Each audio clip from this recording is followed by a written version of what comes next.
नमस्कार दोस्तों, आज हम लोग इस वीडियो में बात करेंगे MA history third semester core paper 12 का जो हम लोग महत्वपूर्ण इतिहासकार के बारे में पढ़ रहे थे। उस सीरीज़ को आगे बढ़ाते हुए आज हम लोग एक महत्वपूर्ण इतिहासकार के बारे में पढ़ेंगे, वो है डी कौशाम्बी। दोस्तों, डी कौशाम्बी से आप लोगों को लॉन्ग टाइप सवाल भी पूछ सकता है और शॉर्ट टाइप तो पूछेगा ही। तो इस वीडियो में मैं आप लोगों को जो शॉर्ट टाइप में सवाल पूछ सकता है वो सब करवा दे रहा हूँ। इससे आप लोगों को इन इतिहासकार के बारे में एकदम परिचय हो जाएगा आप लोगों को। उसके बाद आप लोग अगर इन लोगों के जीवनी, इनके योगदानों को पढ़ेंगे तो आपको पढ़ने में आसानी होगा। ठीक है, तो चलिए दोस्तों स्टार्ट करते हैं। बात करते हैं डी कौशाम्बी के बारे में। ठीक है, तो डी कौशाम्बी कौन है? एक भारतीय इतिहासकार है। ठीक है दोस्तों, हम लोग बात करते हैं हमेशा डी कौशाम्बी। तो आखिर डी कौशाम्बी का मतलब फुल फॉर्म क्या है?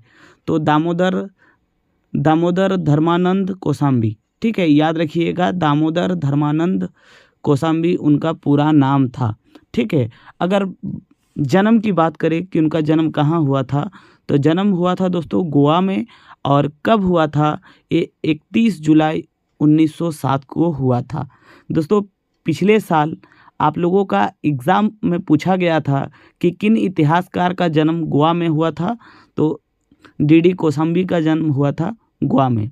ठीक है, और उसमें आप लोगों को साल भी पूछा गया था। ठीक है, कि किन इतिहासकारों का जन्म 1907 में गोवा में हुआ था। तो ऐसे करके सवाल पूछा जाता है। ठीक है, याद रखिएगा, बहुत बहुत इंपॉर्टेंट है। इनका जन्म कहाँ हुआ था? गोवा में हुआ था। ठीक है, और कब हुआ था? 31 जुलाई 1907 को। अब दोस्तों बात करते हैं कि इनका मृत्यु कब हुआ था। तो 29 जुलाई 1966 को हुआ था इनका मृत्यु। ठीक है, अब दोस्तों इनके पिता के बारे में पढ़ लीजिएगा, क्योंकि पिछले साल दोस्तों 2 सवाल पूछा गया था और दोनों के दोनों डी कौशाम्बी के ऊपर ही था। सवाल था कि एक किन इतिहासकार का जन्म 1907 में, ऐसे पूछा गया था, डी कौशाम्बी का जन्म 1907 में गोवा में हुआ था, सत्य या फिर असत्य। और एक पूछा था कि किन मतलब डी कौशाम्बी का पिता एक विद्वान थे। तो इस तरह से सवाल थे। तो हम लोग देख रहे हैं उनका पिता कौन थे?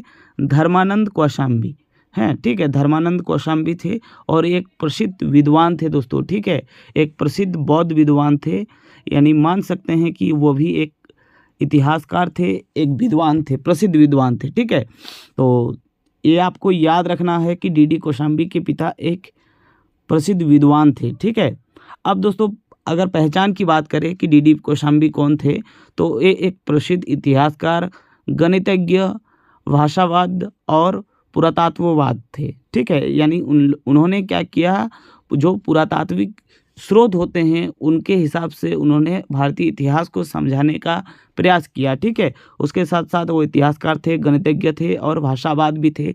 यानी बहुत सारे अभिलेखों को पढ़े और अभिलेख शिलालेख को भी पढ़े थे। ठीक है, तो वो कौन थे? एक इतिहासकार थे, गणितज्ञ थे, भाषावादी थे और पुरातत्ववादी थे। ठीक है, अब दोस्तों बात करते हैं डी कौशाम्बी का जो इतिहास लेखन का पद्धति था, विचारधारा था, वो कैसा था। तो उनका इतिहास लेखन का विचारधारा मार्क्सवादी था।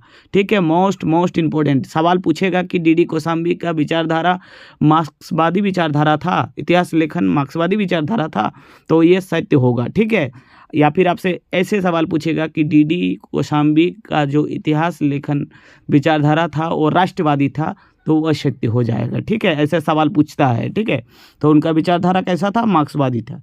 नेक्स्ट अगर बात करें तो भारतीय इतिहास लेखन में उनका क्या योगदान था, तो उन्होंने वैज्ञानिक एवं भौतिक दृष्टिकोण का प्रयोग करते हुए भारतीय इतिहास को अध्ययन किया और लेखन किया था। ठीक है, यानी वैज्ञानिक एवं भौतिकवादी दृष्टिकोण के आधार पर उन्होंने भारतीय इतिहास का लेखन किया था। और उसका विचारधारा कैसा था? मार्क्सवादी विचारधारा था, जो हम लोगों ने पढ़ा। नेक्स्ट है, उन्होंने इतिहास की व्याख्या किस आधार पर किया? उन्होंने इतिहास का व्याख्या उत्पादन संबंध, वर्ग संघर्ष एवं सामाजिक आर्थिक संरचना के आधार पर किया था। डी कौशाम्बी ने भारतीय इतिहास की व्याख्या कैसे किया था? तो उत्पादन संघर्ष, वर्ग संघर्ष एवं सामाजिक आर्थिक संरचना के आधार पर भारतीय इतिहास का व्याख्या किया था।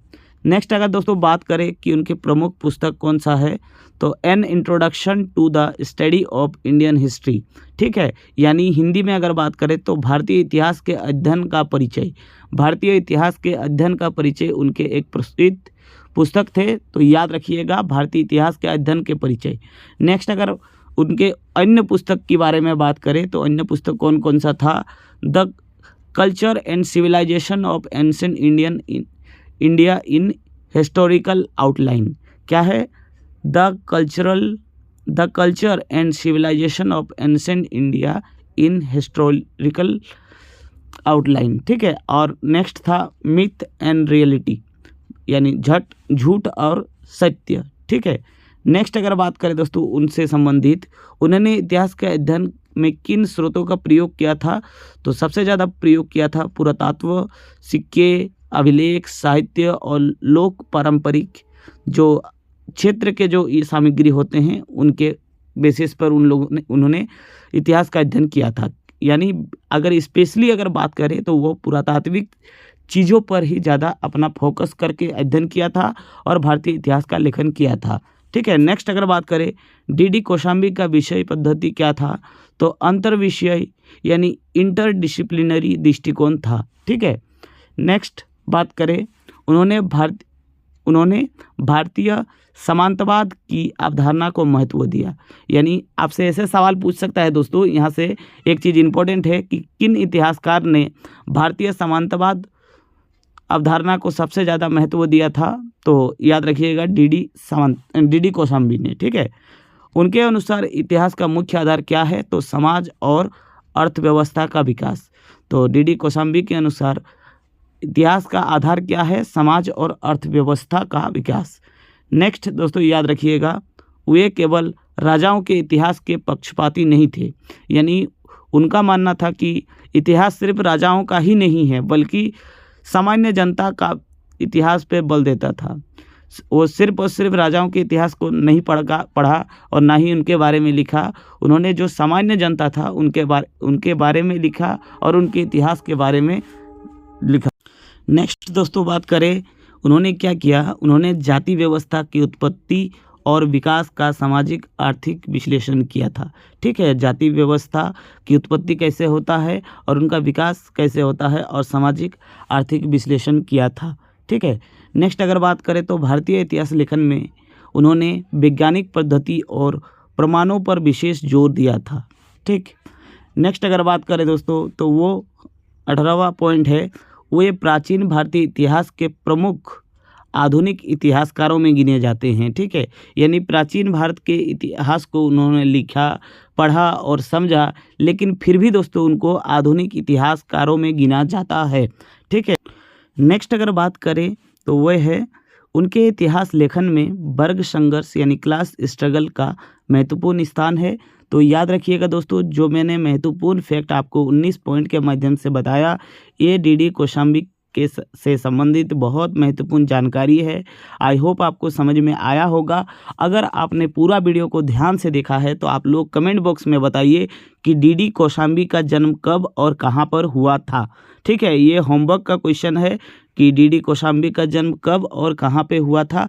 मैं उम्मीद करूँगा कि सारे स्टूडेंट इस क्वेश्चन का आंसर देंगे, ठीक है। तो मिलते हैं नेक्स्ट वीडियो में, तब तक के लिए जय हिंद।